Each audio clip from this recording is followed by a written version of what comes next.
হঠাৎ সামনে গিয়ে মায়ের চরণ ছুঁয়ে দেব। ভেব না হঠাৎ সামনে গিয়ে মায়ের চরণ ছুঁয়ে দেব। দূর থেকে শুধু চোখের জলেতে মার রাঙা পা ধুয়ে দেব। শুধু আরতি যখন করবে মার পূজা দীপ তুলে ধরবে।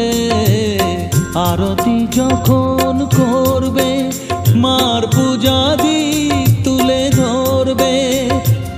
আমাকে দেখতে দিও মায়ের একটু হাসি, মায়ের একটু হাসি। আমায় একটু জায়গা